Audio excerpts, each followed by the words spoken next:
Et salut à tous, c'est CryptoWolf et aujourd'hui je vous fais une petite vidéo, je vais vous faire une vidéo rapide parce que j'ai vu que dans les commentaires les gens aimaient bien les petites vidéos spontanées et rapides.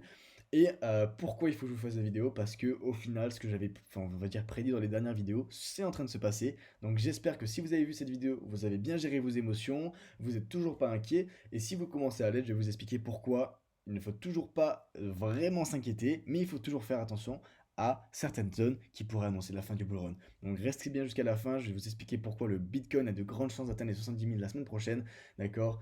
Et pourquoi c'est très bullish, et aussi pourquoi Ethereum va sûrement atteindre les 3000 $. Et un petit pouce bleu, un abonnement, ça me fait vraiment plaisir. Ceux qui sont abonnés hier, les anciens abonnés, tout ça, je vous fais un gros bisou, vraiment, je vous adore. Mais voilà, on va commencer par l'annonce qui a eu lieu du Bitcoin hier et pourquoi il y a eu un gros crash. Donc déjà, on l'avait pu un petit peu le prédire par rapport à la fragilité du Bitcoin, mais ça n'a pas aidé parce que, en effet, la Turquie a interdit les transactions en Bitcoin. Voilà, c'est sorti, donc forcément ça a fait un peu d'inquiétude, mais au final vous voyez que c'est pas grand-chose par rapport à une annonce comme ça, ce qui reste très positif, d'accord? Les gens ne sont pas eu trop peur, c'est très positif. Qu'est-ce qui est en train de se passer? On est en train de former ce qu'on appelle un drapeau. Le drapeau, c'est quoi? C'est quand on a deux, on va dire ces deux lignes-là qui forment un drapeau, d'accord? Et si on prend l'ancien top pour l'ancien bottom, on va voir que c'est assez allongé pour vous faire considérer ça comme un drapeau. Et cette zone-là, donc je vous le fais vraiment rapidement pour que ce soit rapide, mais cette zone-là, on va dire, quand ça va casser ce drapeau, n'importe où ça va le casser, imaginons ça le casse quand c'est à cette ligne de support, enfin à cette ligne, pardon, excusez-moi, d'achat et aussi une ligne de support que j'avais pu expliquer dans la deuxième vidéo, dans la vidéo d'il y a 2 jours, on peut voir qu'on pourrait enfin atteindre cette Fibonacci level à 70 000, 68 000 on va dire, mais c'est vraiment pour être safe que j'ai mis cette zone ici, et le 70 000 est très probable. Euh, pour la psychologie, j'en avais déjà expliqué. Donc ça c'est pour moi ce qui va, en tout cas, si ça se passe comme ça, c'est très bullish pour le Bitcoin, je suis très content. Et c'est ce que je pense qui va se passer. Encore une fois, j'ai pas la science exacte, d'accord? Donc ne pariez pas tout sur ce que je dis. Je fais beaucoup d'analyses, tout ça, mais encore une fois, on peut jamais être sûr de ce qui se passe sur un marché, encore moins celui de la crypto-monnaie. Mais pourquoi plein de gens sont aussi inquiets qu'on n'arrive pas à dépasser et si on descend en dessous de cette zone-là. Il y a plein de gens qui pensent que quand on va passer en dessous de cette zone-là et même d'ici, ça sera extrêmement inquiet pour la crypto-monnaie, pour le Bitcoin en général. Et bien moi je vais vous dire que non, moi ça ne m'inquiète pas. Pourquoi?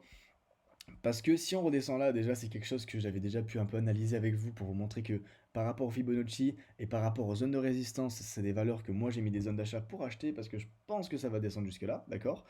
Et en plus, surtout que si on dézoome un petit peu, on peut voir que à long terme, les baisses qu'il y avait eu forment une sorte de belle ligne bullish, c'est magnifique. Et revoir le Bitcoin redescendre jusqu'ici serait juste la parfaite opportunité pour acheter et pour faire ces 70K qui nous permettraient de faire un petit 17%. 17%, imaginez vous faites un effet de levier x10, ça vous fait un 160%. Moi, je pense qu'on va pas y cracher dessus. Et en plus, ça serait toujours pas, genre, ça serait toujours pas la fin du bull run, excusez-moi. Par contre, si on passe en dessous de cette ligne-là, là, celle-ci serait inquiétante. Donc là, faut pas paniquer. Par contre, ici, il va falloir commencer à se poser des questions. Et moi, ma dernière zone finale serait si on passe en dessous des 50 000. Là, ça serait vraiment pour moi la fin du bull run. Après, on pourrait redescendre jusqu'à ici, même repartir. Ça m'inquiéterait pas trop. Mais si déjà on arrive ici vers les 57 000, et même les 57 200, donc si on fait un petit pic, et que ça remonte, pour moi, c'est totalement normal. Pour passer à Ethereum, Ethereum en effet a de grandes chances de passer les 3000 $ si on continue le bull run. Pourquoi? Alors déjà, je vais vous montrer ce que j'avais un petit peu montré par rapport à une zone de Fibonacci level sur une plus courte période, donc partant de là à là. Et on a pu voir que la zone qui avait été déduite était la 2518 et on l'a parfaitement touché et là on redescend.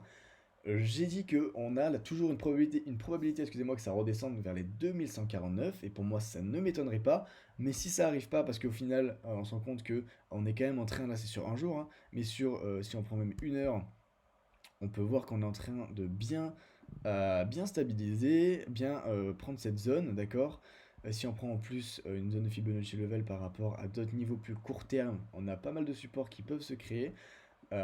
Donc pour l'instant, moi je dis que ici il peut y avoir, si vous voulez mettre un petit ordre d'achat, on sait jamais, mettez-le, ça peut toujours arriver, ça serait parfait.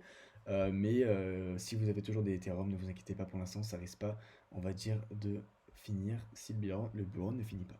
et pourquoi on pourrait voir l'Ethereum monter jusqu'à 3000, parce que si on reprend l'ancien all-time high, on va dire, et une grosse baisse qu'il y avait eu, donc, et qu'on prend la Fibonacci level, on voit qu'on avait passé, donc c'est les lignes en couleur, donc la bleue, hein. Si on avait passé la bleue, on l'avait retesté.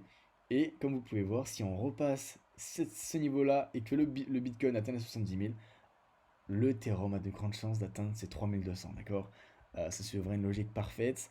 Les gens de plus en plus ont de plus en plus reconfiance en Ethereum et ça sera un 30%. Un 30%, imaginez-vous bien. Vous mettez juste un effet de levier x2, ça fait 60%, et x10, imaginez 300%. Oui, là, après ces longs mois, il y a en tout cas du profit à se faire, il y a en tout cas des bonnes opportunités à prendre, mais c'est vrai qu'il faut faire attention parce qu'on est encore à la limite entre est-ce que c'est la fin du bull run ou est-ce que ça va continuer.